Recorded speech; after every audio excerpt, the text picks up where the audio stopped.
97.37 லட்சம் வாக்காளர்கள் நீக்கப்பட்டிருக்கிறாங்க ஃபாதர். சென்னை மாவட்டத்துல 14.4 லட்சம் வாக்காளர்கள் நீக்கப்பட்டிருக்கிறாங்க. இப்போ இங்க எலெக்ஷன் கமிஷன்லாம் இல்ல, இங்க இருக்கிறது எல்லாமே பிஜேபி அலுவலகங்கள் தான். இது RSS கருவறை அமைப்பு. இது ஒரு அழித்தொழிக்கும் அமைப்பு. இதுவரை இருந்த வாக்காளர் பட்டியலையே நீங்கள் அழித்து விட்டீர்கள். குப்பையில் தூக்கி போட்டாச்சு. மதவெறி பிடித்த ஒரு கூட்டம் இங்கு மருந்து என்கின்ற பெயரில் விஷமும் ஸ்டீராய்டும் சேர்த்து கொடுக்கிற ஒரு வேலையை தான் செய்திருக்காங்க. வாக்கு திருட்டல்ல, வாக்கு பகற்கொள்ளை, மிகப்பெரிய சதி வட இந்திய புதுடில்லி சர்வாதிகார இந்த RSS ஆல் செய்யப்பட்டு கொண்டிருக்கிறது. தேர்தல் ஆணையம் கூட நாங்க வாக்காளர்களை நீக்கல, ராங் என்ட்ரிஸ் தான் நாங்க எடுக்கிறோம் அப்படின்னு ஒரு விளக்கம் தராங்க. எப்படி என்னை பார்த்து நீங்க நீ ஒரு குடிமகன் என்பதை நீ நிரூபின்னு சொல்ல முடியும்? இந்த அதிகாரத்தை உனக்கு தந்தது யார்? அட்ராஷியஸ், இரக்கமற்ற அராஜகம்னு சொல்லுவோம்ல, இதுதான். சாதாரண பைத்தியக்காரத்தனம் இல்ல, திட்டமிடப்பட்ட பைத்தியக்காரத்தனம். மதவெறிங்கிறது கஞ்சா, பெத்தடின், ஹெராயின் எல்லாம் சேர்ந்து ஏத்தனா இருக்கு இல்லைங்களா?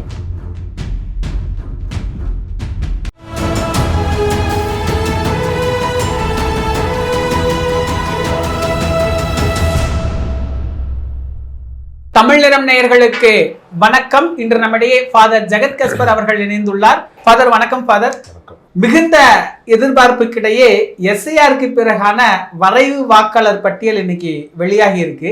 கிட்டத்தட்ட 97.37 லட்சம் வாக்காளர்கள் நீக்கப்பட்டிருக்கிறாங்க ஃபாதர். இதுல அதிகபட்சமா சென்னை மாவட்டத்துல 14.4 லட்சம் வாக்காளர்கள் நீக்கப்பட்டிருக்கிறாங்க. இன்னைக்கு தலைமை தேர்தல் அதிகாரி அதிகாரப்பூர்வமா ஊடகங்களுக்கு இந்த வாக்காளர் பட்டியல் தொடர்பான தகவல்களை வெளியிட்டிருக்கிறாங்க.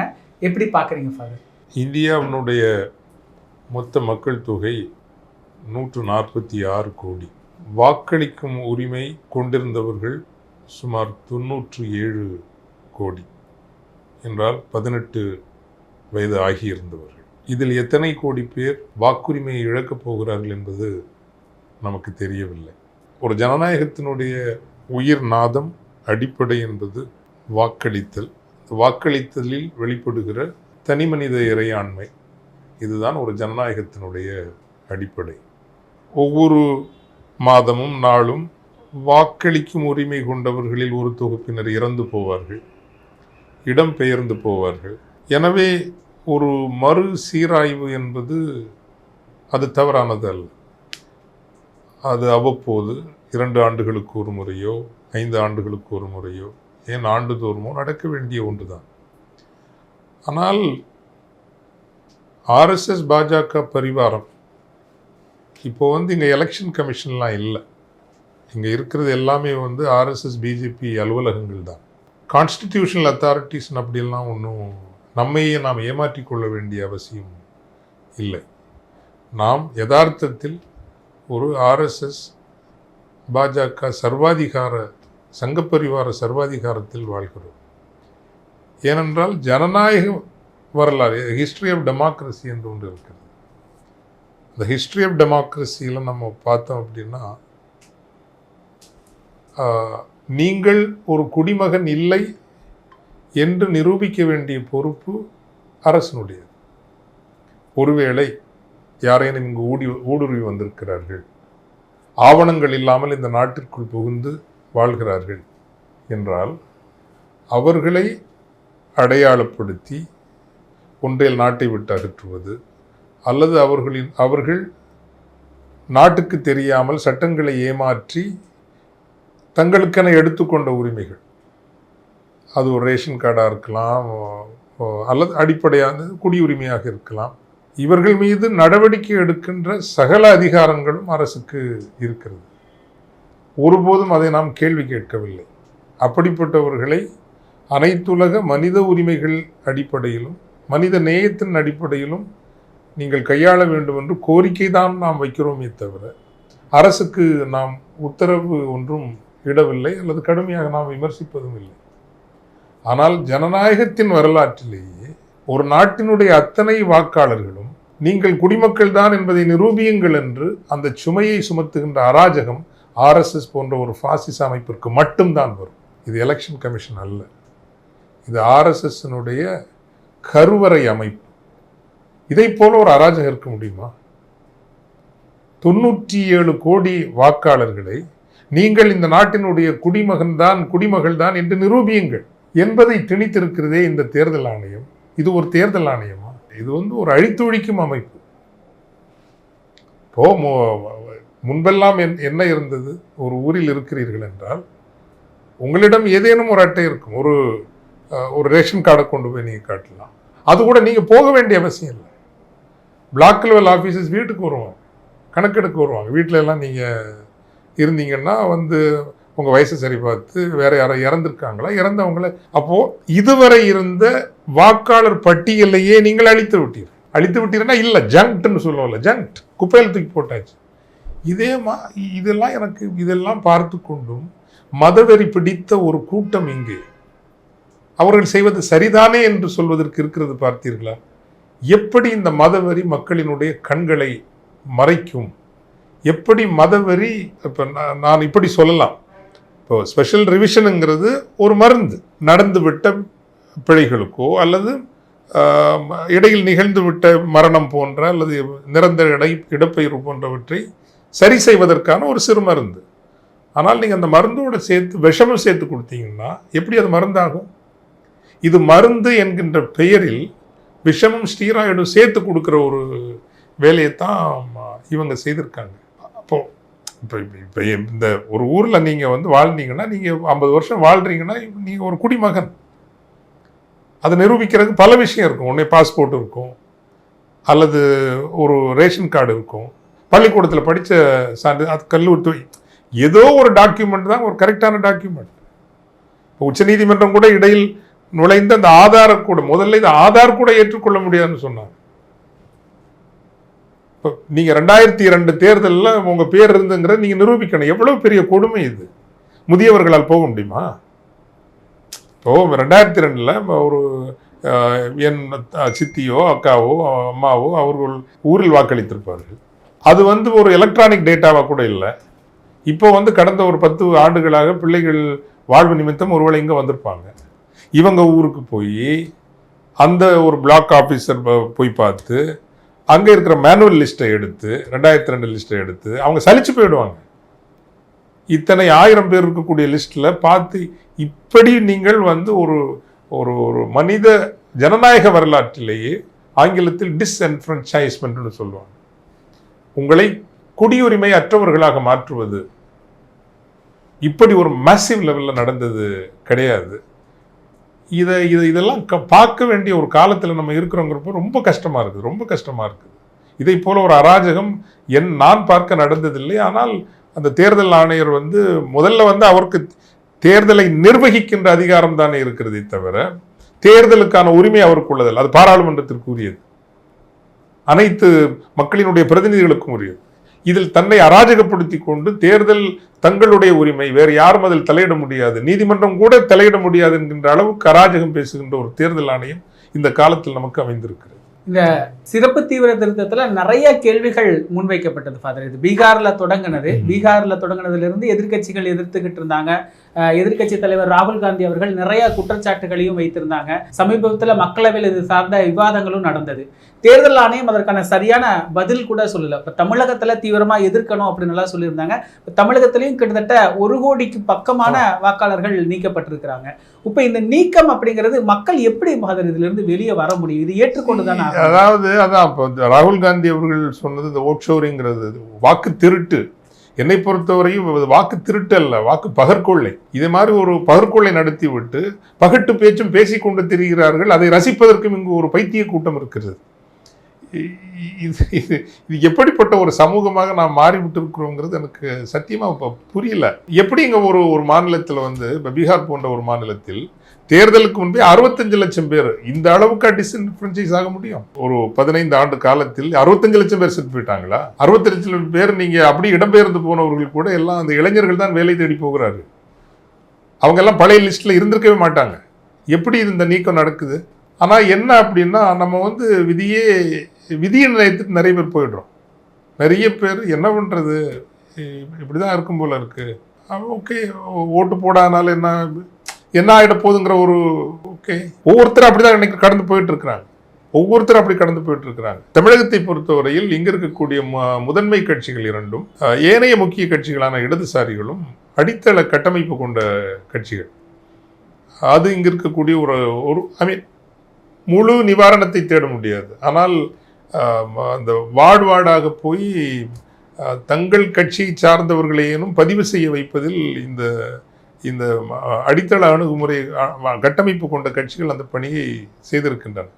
எனவே பீகாரோடு ஒப்பிடுகின்ற பொழுது, மேற்கு வங்கத்தோடு ஒப்பிடுகின்ற போது தமிழ்நாட்டில் பாதிப்பு என்பது ஒரு 40-50% இருக்கலாம். இதற்கு பின்னால் இருப்ப இன்னொன்று என்னன்னா, திட்டமிட்ட இவங்க இங்கே இருக்கிற இந்த பீகாரிகள் இவங்களுக்கெல்லாம் இங்கேயே ஓட்டு பதிவு பண்ணுவாங்க. அதுக்கான எல்லா வேலைகளையும் அவங்க செய்திருக்கிறாங்க. காரணம், இந்த தடவை நீங்க நல்லா கவனமா பார்த்தீங்கன்னா, பீகார் தேர்தல் நடந்த நேரம் வழக்கமா இங்கே இருக்கிற பீகாரிகளை அணிதிரட்டி கொண்டு ஊருக்கு சென்று வாக்களிக்க வைக்கின்ற ஒரு செயற்பாடை நீங்க பார்க்கலாம். இதுக்கு முந்தைய தேர்தல்கள் இந்த முறை அது நடக்கல, இந்த பீகார் தேர்தல்.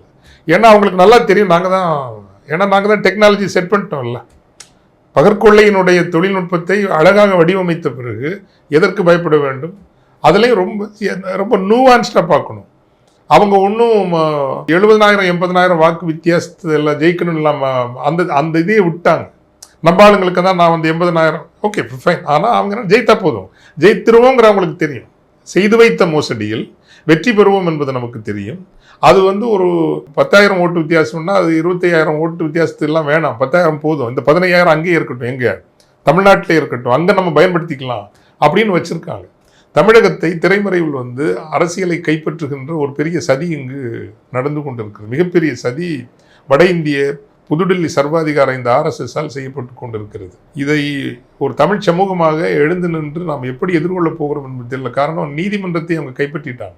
இப்போ நீங்கள் பாருங்களேன், மதுரையில் நடக்கிற திருப்பரங்குன்றம் விஷயமா இருக்கட்டும், எவ்வளவு அப்பட்டமாக வாங்க என்ன பண்ணிடுவீங்கன்னு தான் அவங்க பார்க்குறாங்க. ஸோ மிக மிக நெருக்கடியான ஒரு காலகட்டத்தில் இருக்கிறோம்.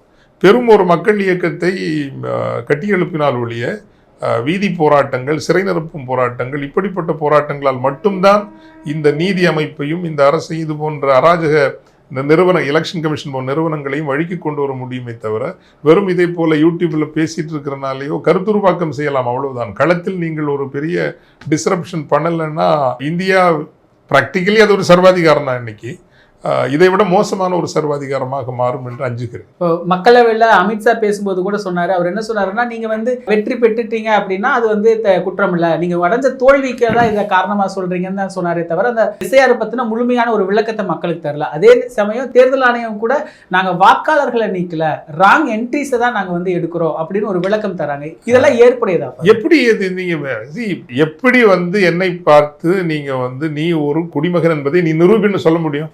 146 கோடி மக்களையும் பார்த்து நீங்கள் இந்த அதிகாரத்தை உனக்கு தந்தது யார்? இந்த நாட்டிற்கு அந்நியன் ஒருவன் வந்தான் என்றால், வேறு நாட்டவர் ஊடுருவி இருக்கிறார் என்றால், அதை கண்டறிந்து அவர்களை அகற்றுவதற்கோ உரிய நடவடிக்கை எடுப்பதற்கோ அல்லது நீதியின் அந்த ப்ராசஸில் நிறுத்துறதுக்காக தான் நீங்கள் இவ்வளவு பட்ஜெட்டை போட்டு இவ்வளவு போலீஸு, எத்தனையோ அமைப்புகள், துணை ராணுவ அமைப்புகள், நீதி அமைப்புகள், விசாரணை அமைப்புகள், அதிகாரிகள்லாம் எதுக்கு இருக்கிறீங்க? நீங்கள் ஒரு குடிமகனாக இல்லாமல் ஒருத்தர் வந்தாருன்னா அதை கண்டுபிடிக்கிறதுக்கு தானே நீங்கள் இருக்கிறீங்க. நீங்கள் 146 கோடி பேரையும் நீங்கள் சிட்டிசன் நிரூபிங்கன்னு உத்தரவு போடுவீங்களா? அதை கேட்டு ஜங்கிங் எல்லாம் ஜிங்கான்னு அடிச்சுட்டு இருப்பாங்களா? என்னங்க இது நியாயம்?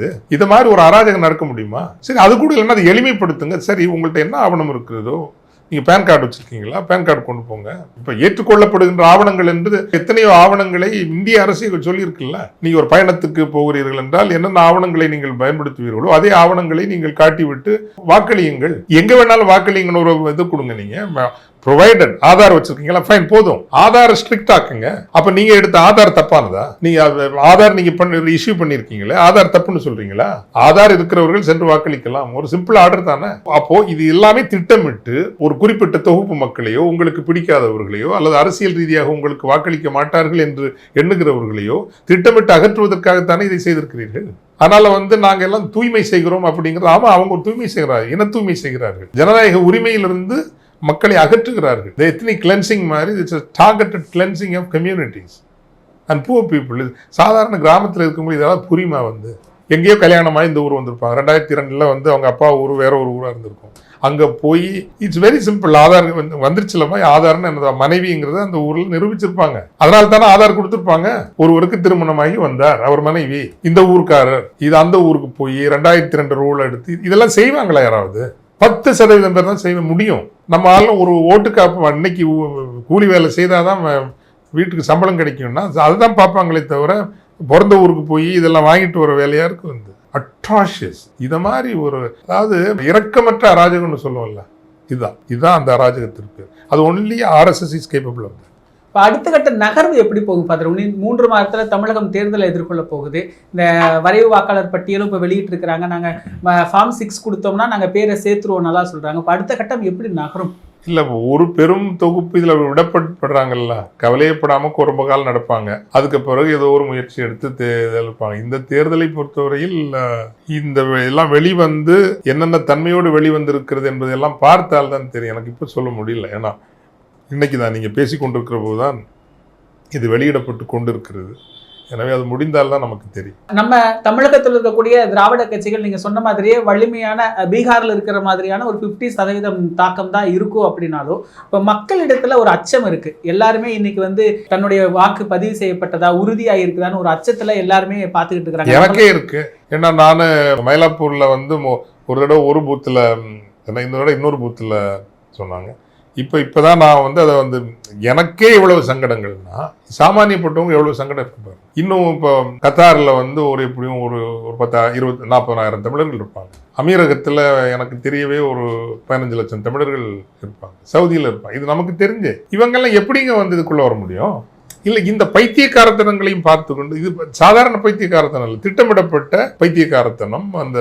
இந்த பித்தம் பிடிச்ச ஆடு மாதிரி நடிச்சுக்கிட்டு ஆனால் அந்த வேலையை செய்கிறது. இது வலிந்து தமக்குத்தாமே ஒரு பித்தத்தை திணிச்சுக்கிட்டு நாங்கள் இப்படி தான் பண்ணுவோம், நீங்கள் என்ன பண்ணுவோம். இப்போ இந்த அத்தனை பேரும் அவங்க எல்லாம் லீவ் போட்டு வந்து இது பண்ண முடியுங்களா? இல்லை, எப்படி பண்ண முடியும்? இது பாசிபிளா? இது முன்னாடினா பரவாயில்ல, எலெக்ஷன் நடக்குன்னா ஒரு திருவிழாவுக்கு போகிற மாதிரி எல்லாம் பொறுத்து வருவாங்க, ஊரில் வந்து ஓட்டை போட்டு திரும்ப அவங்க ஊர் போவாங்க. இனி இந்த வாக்காளர் பட்டியல் தாங்கள் சேர்க்கப்படுவதற்கே அவன் டிக்கெட்டை போட்டுங்க வர முடியுமா? நீ டிக்கெட் கொடுப்பியா நீ?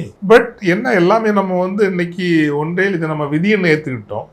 இன்னும் பெரிய தொகுப்பினருக்கு மதவெறி.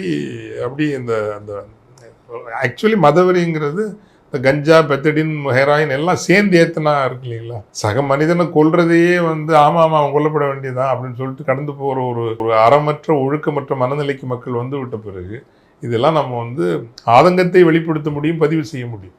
ஆனால் எங்கிருந்தாவது பொறிகள் கிளம்பி ஒரு நாள் ஒரு பெரும் புரட்சி ஒன்று இங்கு நிகழத்தான் போகிறது. இந்த கொடுங்கோலர்கள், கொடுமதியாளர்கள் அகற்றப்படுகின்ற வரை குரல்கள் ஓயக்கூடாது. ஒரு பெரிய மக்கள் எழுச்சி இயக்கமும் இங்கு தேவைப்படுகிறது. உண்மையிலே நிகழ்கால அரசியல் குறித்து பல தகவல்களை பகிர்ந்து கொண்டதுக்கு நன்றிங்க.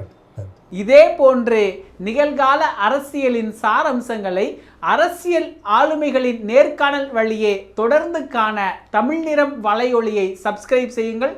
தங்களின் மேலான கருத்துக்களை கருத்துளை பெட்டியில் பதிவிடுங்கள். நன்றி, வணக்கம்.